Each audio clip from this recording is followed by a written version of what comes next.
Question కు సంబంధించి question కాదు సార్, ఒక్క నిమిషం వినండి.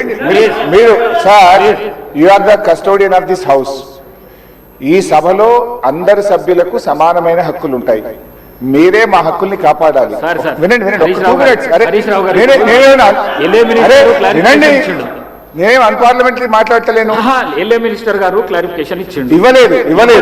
Please listen to me sir, దయచేసి ఒక్క నిమిషం వినండి sir. You are the custodian of the house.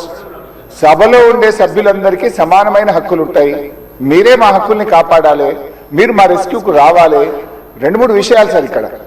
ఒకటి, BSc మినిట్స్ మీరు హౌస్ లో పెట్టారు. నేను దీని మీద కూడా మాట్లాడాలనుకుంటున్నా.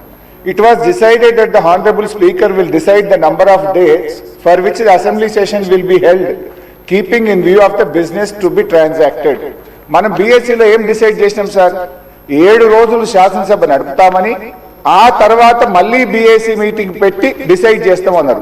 ఇక్కడ ఎక్కడ కూడా BSc మినిట్స్ లో 7 రోజులు సభ జరుపుతామని రాలేదు. BScని జరిగిన నిర్ణయం వేరు, మీరు ఇక్కడ పెట్టినటువంటి ఎజెండా వేరు. దీన్ని సరిదిద్దండి. దీని మీద ఎలియా మినిస్టర్ గారు క్లారిఫై చేయాలి. నంబర్ 2 సార్, మాకు బిజినెస్ మొన్న రాత్రి 3ంటికి వచ్చింది, ఉదయం 3ంటికి పంపారు. ఈ రోజు అసెంబ్లీలో ఏం బిజినెస్ ఉందనేది పొద్దున 2 గంటలకు వచ్చింది సార్. పొద్దున 2 గంటలకు వస్తే సభ్యులు ఎప్పుడు ప్రిపేర్ అవుతారు, ఎప్పుడు రాగలుగుతారు? Is it the way of functioning the assembly?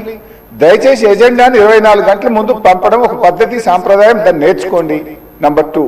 Number 3 అధ్యక్ష, ఇప్పుడు ప్రధాన ప్రతిపక్షం ఒక క్వశ్చన్ మీద ముఖ్యమంత్రి గారు లేచి మాట్లాడారు, సభానాయకుడు ఓకే.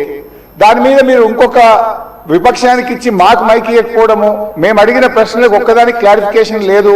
ఇది పూర్తిగా ప్రధాన ప్రతిపక్షం గొంతు నొక్కడం కాదు సార్. మాకెందుకు ప్రొటెస్ట్ చేయడానికి మైక్ ఇయ్యరు?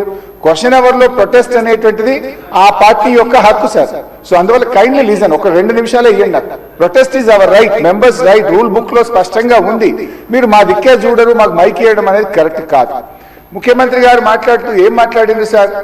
ఇప్పుడు ఆయన మాటలు అసలు మూసి కంపు కంటే ముఖ్యమంత్రి గారి మాటల కంపు ఎక్కువ ఉన్నది సార్. అది వినడం చాలా కష్టం.